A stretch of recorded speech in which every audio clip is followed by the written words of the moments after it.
Karena banyak sekali doktrin di dalam kekristenan ini yang saling bertabrakan, saling berbantah-bantahan dan kontradiktif antara satu dengan yang lain.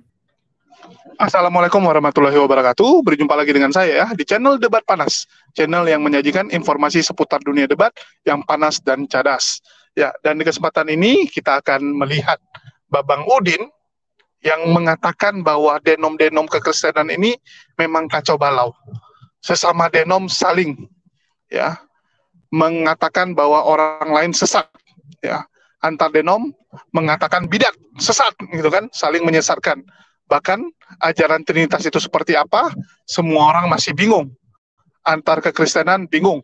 Dan sangat banyak sekali denom-denom yang ada di kekristenan. Sehingga membuat orang Kristen itu kebingungan. Ya, ini pengakuan jujur dari Bang Udin ya, yang mengatakan memang denom di kekristenan itu terlalu banyak dan membuat pusing. Ya, membuat pusing. Ini kenapa nih? Tumben Bang Udin tiba-tiba membahas denom. Karena kita tahu selama ini Bang Udin hanya menyerang pendeta lain, tapi dia tidak pernah membahas tentang teologi. Karena secara ilmu teologi, Bang Udin ini sangat lemah. Ya, pendeta besar Saipudin ini, kalau kita bicara kritik teks, teologi, akademis, dia ini lemah. Ya, dia cuma jago komar kamit gitu kan, udah komar kamit, perpuluhan, donasi, itu jago dia. Sama menghujat, spesialisnya tentu saja hujatan. Ya, kalau yang paling jagonya itu yang menghujat Islam. Kalau yang lain ya nggak ada. Kalau Anda bahas teologi, wah kacau. Nggak ngerti dia. Tanya siapa itu Yesus saja, mutar.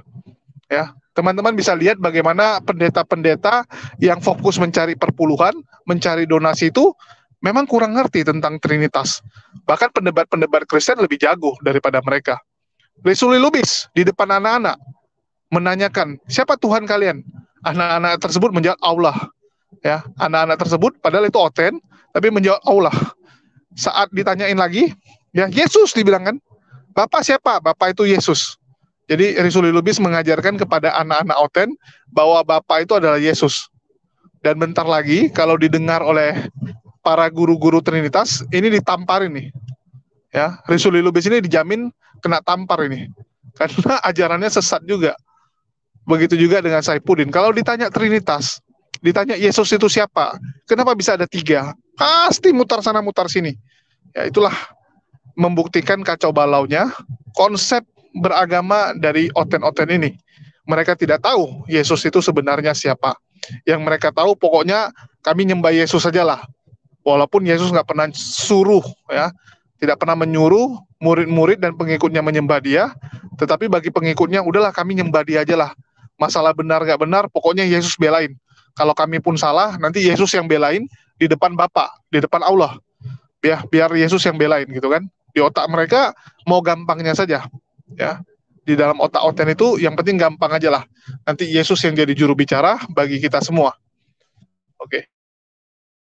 Jadi di video kali ini Saipudin ya mengkritik tentang perbedaan denom-denom itu yang memang sangat jelas di kekristenan itu jurangnya sangat besar antar denom. Bagaimana pemaparan dari pendeta Saipudin perihal perbedaan denom yang ada di kekristenan? Silakan teman-teman saksikan video berikut ini. Ikuti Alkitab, turutin semuanya, nggak usah ribut dengan doktrin-doktrin itu.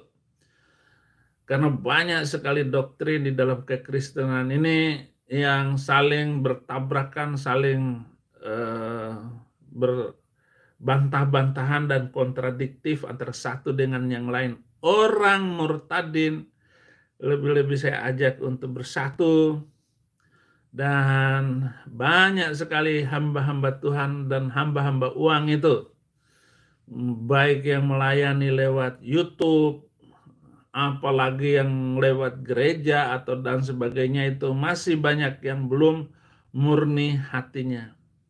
Oleh karena itu seorang murtadin diperlukan dia ketulusan, kemurnian, tidak di luar dan keluar daripada kepentingan amanat agung Tuhan Yesus Kristus. Nah, banyak sekali hamba-hamba Tuhan seperti Demas ini. Ya, yang seperti Demas ini banyak sekali. Ayat 11, hanya Lukas yang tinggal dengan aku. Jemputlah Markus dan bawalah ia kemari, karena pelayanannya penting bagiku. Jadi si ini nih penting. Ini ada aja yang masih ribut masalah nenen. Komentar-komentar. Orang saya lagi khutbah serius kok. Ini bukan lagi siaran melawan kadrun. Ini lagi serius. Saya lagi serius ini khutbahnya. Jangan ngomong bidadari, nenen. Masih ada bom besar yang sedang saya siapkan. Wah, kalau saya sampaikan khutbah ini, wah, itu akan menjadi viral lagi khutbah-khutbah saya. Ya, ini lagi khutbah firman Tuhan. Awas bikin komen-komen itu yang nggak bagus-bagus itu. Ngomong masalah nenen, mengingatin cerita lucu saya. Dengar firman ini yang penting, bukan cerita lucunya. Ampun deh ini orang-orang ini. 72 bidadari di sorga, Bang Mamat ada. Aduh, saya nggak mau lihat komen-komen kalian. Ya, itu ayat 11.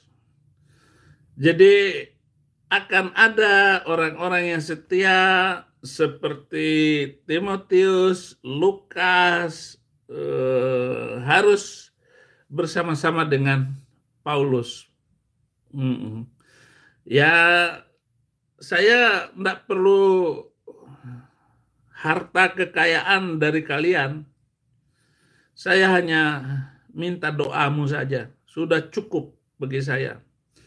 Karena saya dalam keadaan seperti ini, itu sangat menyedihkan sekali.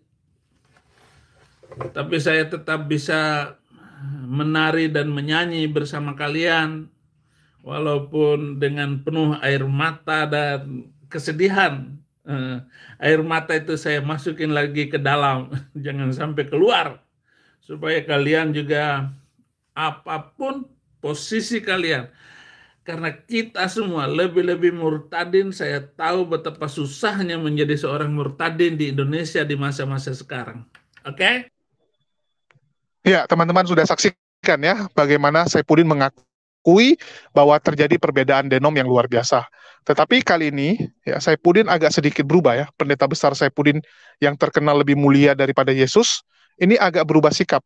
Dia mulai tidak menyerang pendeta lain. Saya juga bingung ya, kenapa dia tidak menyerang lagi Joshua Teu dan juga Risuli Lubis. Padahal saya sudah WA istrinya, ya saya kasih link Risuli Lubis membuat gereja dengan nama Gereja Murtadin. Tetapi Saipudin tidak bereaksi, malah pendeta Saipudin di dalam salah satu kontennya ya mengatakan jangan mengadu domba dia lagi. Dia bilang jangan mengadu domba, padahal kita nggak mengadu domba, kita cuma memberitahukan perkembangan yang terjadi di Indonesia, di mana nama gereja Murtadin itu dipakai atau dicuri ya, lebih tepatnya diambil sama si Risuli Lubis, pendeta Risuli Lubis ya. Tetapi Saipudin nampaknya tidak mau lagi ada clash dengan pendeta-pendeta lain, tidak ada mau masalah dengan teman-teman Kristennya, karena dia takut nanti donasi turun.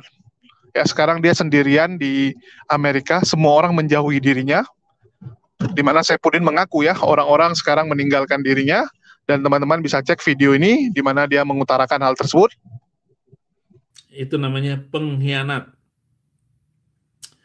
Pada waktu pembelaanku yang pertama tidak seorang pun yang membantu aku, semuanya meninggalkan aku. Kiranya hal itu jangan ditanggungkan atas mereka.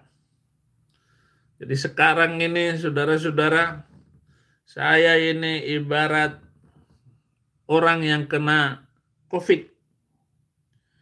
Semuanya tidak mau menolong saya. Saya dijauhi. Saya ditinggalkan.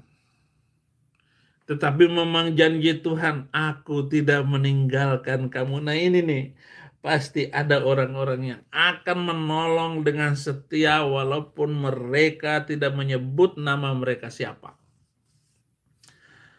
Inilah yang disebut dengan pengharapan hanya ada di dalam Yesus Kristus.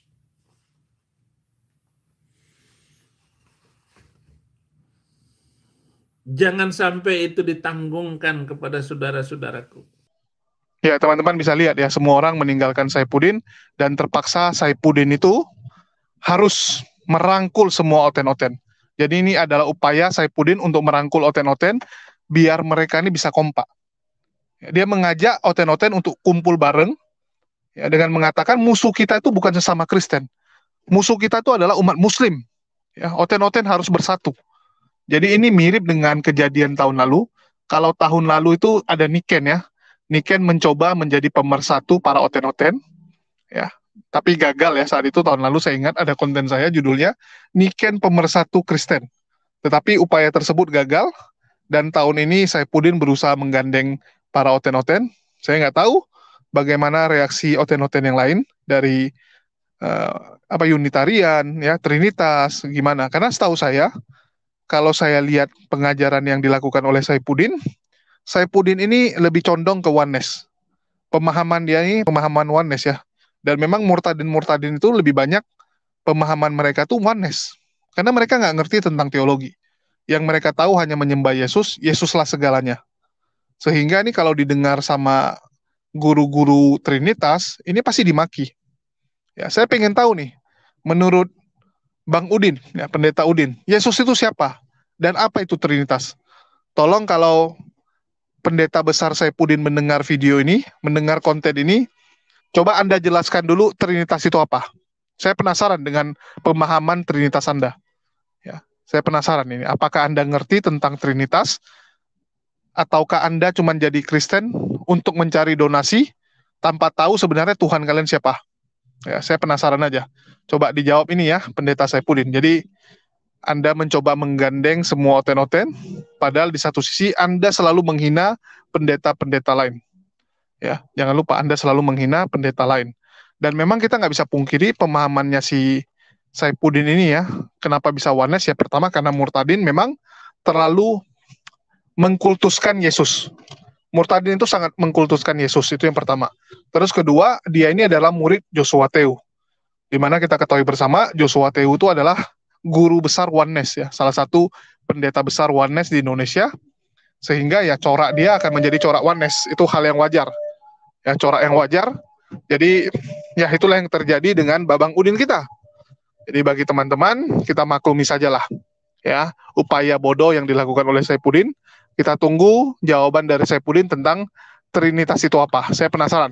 Tolong Bang Udin buktikan bahwa Anda memang pendeta besar, bahwa Anda ini memang Rasul akhir zaman, dengan bisa menjelaskan kepada kami Yesus itu siapa dan Trinitas itu apa. Buktikan Anda punya kemampuan ya. Jangan cuman koar-koar seakan-akan Anda paling mengerti kekristenan, padahal Anda sama sekali tidak mengerti kekristenan. Tolong buktikan bahwa Anda memang mengerti konsep dari agama yang Anda anut sekarang. Oke, mungkin itu saja dari saya. Makasih buat teman-teman yang udah nyimak. Di akhir kata saya ucapkan wassalamualaikum warahmatullahi wabarakatuh. Sampai jumpa di lain kesempatan.